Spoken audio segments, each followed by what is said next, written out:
Greetings to the anointed. They warned you wouldn't survive, and the devil whispered, "You can't withstand the storm." The chosen one said, "I am the storm." As you dragged yourself through treachery, crawled through fire, and looked in horror at walls of doubt constructed brick by brick, they watched, some silently, some openly mocking. The problem with chosen ones, however, is that we don't simply go through hell. We make it wish it hadn't misjudged us. Here's something to think about. According to experts, diamonds are formed under extreme heat and pressure. 1. However, nobody ever inquires as to what the rock endured prior to being a focal point. Despite being shattered, burned, and beaten by life's furnace, you remain upright and stronger than before. The issue now becomes, how spectacularly will you do it, rather than, will you prove them wrong? Because, let's face it, there is no greater kind of entertainment than watching skeptics choke on their own words. It's time to transform their misgivings into your masterpiece, so fasten your seatbelt. First of all, you are the result of turmoil rather than comfort. You've experienced things that most people wouldn't make it through. You waged battles in secrecy, using nothing but sheer grit to fight your way out of darkness, while others lived in luxury. Chaos was your reality, the air you breathed every day. It wasn't a guest in your life. And you've been molded by adversity, while some disintegrate at the slightest hint. You've mastered adaptation and navigating through unrelenting storms that would break anybody else. In actuality, those who have never experienced chaos are unable to comprehend its force. They have no idea what it's like to constantly recreate oneself from scratch. However, you can. You were honed by every strike, setback, and restless night, rather than destroyed. Struggle became your training ground, and pain your tutor. They were instruments that helped you become something unstoppable, not setbacks. You are unique in that you become the master of chaos, rather than just enduring it. You've discovered how to flourish where others would be afraid to go. You've learned that greatness is created in suffering, so you don't look for ease. This is your reality, not some inspirational catchphrase. You've experienced it. And now your greatest asset is the turmoil that previously overwhelmed you. It's what makes you stand out from the crowd. They have no idea what it's like to struggle to stay alive, but you do. You are dangerous because of this. You are invincible in addition to being powerful. You were become impenetrable by the fire that they believed would destroy you. What's the greatest part? They won't see you until it's too late. Second, you are the storm, not the underdog. Don't allow anybody to call you the underdog. You're not a person who waits for their shot in silence, because it makes it simpler for them to see you as little and less dangerous. That is the story they want you to believe. The fact is that you are the storm, not the underdog. You're here to completely rewrite the rules, not to wait for opportunities or get permission. You've been creating something they'll never comprehend, while they've been at ease, complacent, and certain of their own safety. Every obstacle you encountered served as fuel rather than just a task. You were honing your craft and getting ready for a time they didn't even anticipate when they undervalued you. They are unaware that you have been engaging in a game that is much above their comprehension. Silence is often seen as weakness, but that's only because people haven't experienced what occurs when a storm eventually strikes. You don't have to beg for recognition or brag about your potential. You're not that person. You change the whole dynamic when you arrive, not just leave an impression.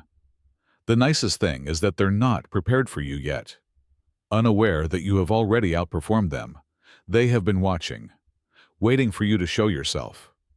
They don't realize that you're going to destroy the whole board, not just win their game. You're the force that upends their comfort zones and makes them frantically try to stay up, not someone who perfectly fits into their expectations. Let them believe that you are the weaker party. Maintain their safety in their little boxes. Your movement will be a tidal wave, rather than a delicate one. You are the occasion, not the one who rises to it. Type Amen to embrace the angel's blessings. Show your support by giving super thanks up to $20. Thirdly, their vulnerability is that they don't believe in you. It's their fault, not yours, that they don't believe in you. The skepticism they cast at you is a reflection of their own limits, rather than who you are. They have never had the vision to see your potential. Thus, they are unable to do so. They don't know how to react when they see someone like you, someone brave enough to continue navigating the turmoil, since they've spent their whole lives in secure havens, cautiously avoiding danger. Allow them to undervalue you. You don't have to give them an explanation, and their incredulity is just noise. In fact, your biggest advantage is their skepticism. It allows you to develop without their meddling, and to hone your skills while they remain oblivious to your advancement. You're gaining momentum, while they're preoccupied, expecting you'll fail. You're using every obstacle, rejection, and eye roll as motivation to keep pushing. In actuality, those who have doubts about you are often afraid of what you may become into. They disregard you because, while they secretly perceive your power, admitting it would make them face their own mediocrity. It's simpler for them to assume you'll remain where you are, so they label you as unworthy. However, when you succeed, they will regret it since it is their blind spot and vulnerability. They will be forced to reevaluate what they believe to be true, in addition to being shocked. Not only will their mistrust be incorrect, it will be the driving force behind your ascent to unimaginable heights. And when the time comes, let your success speak for itself, rather than wasting time using words to refute them. The fact that they didn't see what you've always known, that you're unstoppable, will reverberate in their incredulity. Fourth, your suffering isn't a crybaby tale, it's your arsenal. It is the nature of pain to demand attention. It's unavoidable, unpleasant, and raw. The problem is that your suffering was what gave you your weapons, not simply something you had to deal with. Every scar you have is a testament to your survival, and each restless night you had provided you with the type of resolve and clarity that no comfort zone could ever provide. This has nothing to do with seeking sympathy or pity. Your narrative is a weapon, not a tragedy. People want to portray suffering as something that must be conquered, but you are aware of this. Pain changes. It doesn't go away. It gets ingrained in you, enhancing your intuition, focusing your attention, and developing a toughness that no one can match. The things that make you unstoppable now are the lessons you learned throughout your darkest hours. You've already experienced worse than those who avoid challenges because they fear discomfort. Because you have fought wars inside yourself, you don't dread the battlefield. Your suffering is your arsenal, and it's time to use it to target everything that gets in the way. It shouldn't be concealed or kept quiet. You become an unstoppable force when you channel all of your frustration, heartache, and rage, and use it to further your objectives. You can't buy or teach the perspective and strength that pain has given you. Therefore, when challenges arise, don't back down or soften your edges to appease others. They might throw you anything, but you've already endured the worst. Make use of the wounds they believed would define you as the means to break down every obstacle in your way. Your suffering is not a weakness. Rather, it is a strength that, when used well, may accomplish anything. If you want to claim this message, you can show your support by paying a super thanks amount of up to $20 and typing $11. The fifth point is that your vision was created in the dark. You were left in the dark as everything collapsed and the world abandoned you. Just stillness and solitude. No direction. No helping hands. No safety net. You wouldn't disintegrate in that type of emptiness as most people would. You created it yourself, rather than waiting for the light to come back. Clarity was discovered in that void. It was out of survival, not comfort or luxury, that gave rise to your vision.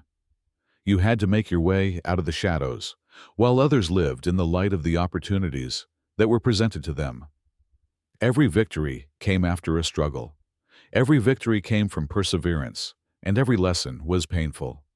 Because of this, your vision is more grounded, clearer, and sharper than anything made in the comfort of plenty, and no one else can match it.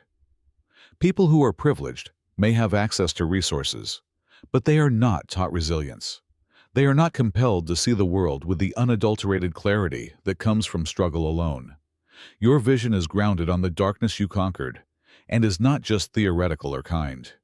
It is so strong because of this. You've had to see things that others don't. You are now moving ahead with a direction that is all your own, after having to build a road where none existed. They may not see your vision until it's too late, and they may not comprehend the source of your resolve. But that's what makes it so beautiful. When you reach your full potential, the light that blinds them will be what you created alone and what you saw in the dark. You already have something far more precious than their understanding or approval. Success is the loud revenge, but when you win, be quiet. That's number 6. There is no warning when revenge strikes. It strikes without warning, and with more force, since no one anticipated it. The quiet nature of accomplishment is what makes it so beautiful. You're silently creating something unstoppable, while others are occupied with talking and making noise and boasting in an attempt to establish their value. You're too preoccupied with your work to require praise or approval. Let them think you've vanished. Let them undervalue you. Your accomplishment will be more devastating when it blasts into view if they don't know. Your tactic is patience, and your weapon is silence. Distractions are removed when you move silently. You focus your energies on your trade, your development, and your future. Making every move public may boost your ego, but it also provides others with a roadmap to your goals. When people see what you've done, you want their jaws on the ground, not their eyes on you. To share the love of the angels, write Amen and contribute up to $20 with a super thank you. What's the greatest part? Doubters are driven crazy by silence. They want updates, evidence that you're having difficulties, and proof that they were correct about you. Don't give them anything. Rather, make your outcomes so obvious that they are impossible to ignore. Unveil the life you've been creating, brick by brick, when the moment is appropriate. Allow your success to overpower every skepticism they may have ever expressed, your WIS to deafen them, and your triumphs to blind them. It's a privilege to be underestimated. It allows you to work alone and hone your skills in the background. Not only will you disprove them when you eventually come out on top, but you'll also demonstrate that they were never even close to you. Instead of shouting, true power comes unexpectedly and silences everyone. Thus, remain concentrated, keep your head down, and let the accomplishment that they never anticipated speak for itself. 7th, you can't be broken, therefore, hell didn't shatter you. People are put to the test in hell, and most of them don't get it out alive. They are broken by pressure, suffering, and failure, leaving behind only fragments of their former selves. Not you, however. You weren't broken by hell because it couldn't. The aspects of you that are untouchable, unshakable, and invincible were exposed despite its attempts to crush you and reduce you to nothing. Your ultimate flex is that you're stronger than ever and still here, despite how cruel things became. You lived in the fire, not merely tossed into it. You discovered how to control the heat and convert flames into fuel. You persisted while others gave up. Where others saw failure, you saw a chance. You were sharpened, not weakened, by the pain you went through. It demonstrated your true nature, which is more than most people could ever comprehend. The fact is that those who have never experienced hell can never comprehend your fortitude. They avoid suffering because they are afraid of crumbling. But now that you've been there and returned, you realize that nothing can ever destroy you. Most individuals will never have that type of authority. You have earned your resilience. It is not a result of chance or luck. It results from each time you decide to get back up, and each time you choose not to let the agony define who you are. Hell believed it would shatter you, but it just made you indestructible. So let them think you're like everyone else and undervalue you, because you will not just survive but thrive when the strain comes. And nobody is able to take it away from you. The eighth rule is that you are here to dominate, not to compete. You didn't go through all of that simply to be there and play fair. You're not on the same playing field as everyone else, despite what competing seems. You've experienced, seen, and triumphed over too much to spend time attempting to conform to the standards that someone else established. This is about turning the table upside down and creating something wholly original, not about gaining a place at their table. The goal of your thinking is to be so unique and unquestionable that there is no comparison in the first place, not to outperform the next person. You're out here creating a whole new race, while others are concerned with keeping ahead of the pack. You're creating something so big that their thoughts won't even register. They're just playing for titles and approval. Your approach is unique because it must be. You had to traverse blind without a roadmap, making your way with only your bare hands. You don't tackle problems the same way most people do because of your degree of tenacity and inventiveness. You don't wait for someone to level the playing field, or for permission, for example. You've created your own game, therefore, you're not playing theirs. Furthermore, second place is not an option in this game. Domination is about leaving an imprint so deep that it changes the whole landscape, not about flaunting yourself or trying to win others over. The goal is to produce outcomes so remarkable that everyone must pay attention. You came here to own it all, not to accept shared glory or mediocre victories. And when you do, it will be indisputable rather than merely apparent. The ninth is that you may play in their comfort zones. You've learned to embrace discomfort when most people avoid it. You confidently go ahead while others are hesitant or paralyzed by fear or doubt because you know precisely what to do. You have endured the worst that life has to offer, and you have come out on top. You've lived there, so you know the landscape of hardship like the back of your hand. And you have the advantage because of it. You've gone out in the wild, blazing your own trail, while others play it safe, clinging to what's familiar and comfortable. You realize that genuine development occurs at times when everything seems unclear and at risk. You view pain as an opportunity to demonstrate your true self, whereas others dread it because it seems like weakness or failure. This is about flourishing in adversity, not simply enduring it.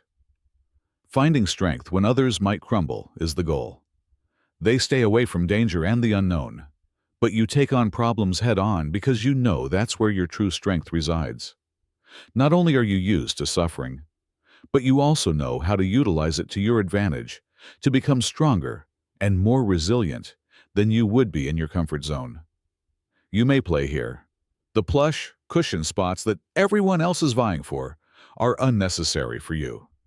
You've established a foundation of perseverance and resilience that flourishes amid adversity. What's the greatest part? They've never learned how to deal with what you've already mastered, so every time they go beyond their bubble, they'll stumble. You now know how to transform pain into mastery and difficulty into opportunity, and it provides you an invincible advantage in this game. 10th, you are free because the world owes you nothing. The nicest thing that could have happened to you is that you've learned the hard way that the world owes you nothing. You've learned that you are the only one who can rescue yourself, while others wait for the cosmos to align or for someone to give them a lifeline. You are a formidable force because of that terrible reality, the one that hits you square in the face. It releases you in a manner that most people would never comprehend. No more requesting validation or waiting for approval. Something changed inside of you the instant you understood the world was not going to give you anything. You ceased following their guidelines, standing in line for chances, or aiming for approval. You chose to grab what was rightfully yours instead. The best part is that nobody can take it away from you. You don't need their acknowledgement, their approval, or their recognition. Your crown, which only you can bestow upon yourself, represents everything that you have conquered and achieved. Your strength comes from your own unwavering faith in your own value, competence, and sovereignty, not from what other people think. Therefore, you already have it. Even if others would look for titles, honors, or the appearance of authority. Being a king or queen does not need a throne. You are the master of your own fate, and that is an unparalleled kind of sovereignty. You earned it, and no one can ever take it away from you. The world didn't give it to you. The world will eventually recognize you for breaking the rules, not for following them. You were the one who conquered the storms, not simply someone who weathered them. Instead of waiting for possibilities to present themselves, you took the initiative to create your own. Every obstacle you overcame, every uncertainty you had, and every failure you had only helped you grow, hone your skills, and establish your position in a world that wasn't prepared for you. Your story demonstrates that greatness isn't determined by chance or luck, but rather by unflinching faith in your own destiny, unrelenting perseverance, and the fortitude to keep going when others advise you to give up. Now that you've blazed your own trail, you're not only living a tale, you're creating history. Thus, keep moving forward, keep battling, and keep disproving them. It will be obvious that your success speaks for itself. You've already asserted your sovereignty, so you don't need approval, authorization, or validation. The world will have to watch as you get stronger, more powerful, and unstoppable. The best retribution isn't found in words, but rather in your actions, your presence, and the way you make the difficult seem simple. Now is your moment. Take ownership of it. Please remember to click the subscribe box if this message spoke to you and you're prepared to take control of your life. Come along on this path of unstoppable success and relentless progress. Leave a comment below and let's discuss how you're going to defeat the odds and achieve your objectives. If you're dedicated to living your truth, like this video and share it with everyone who needs a reminder that greatness is in their future. Keep rising, keep battling, and never forget that your goal is to dominate, not to compete. Let's get it done.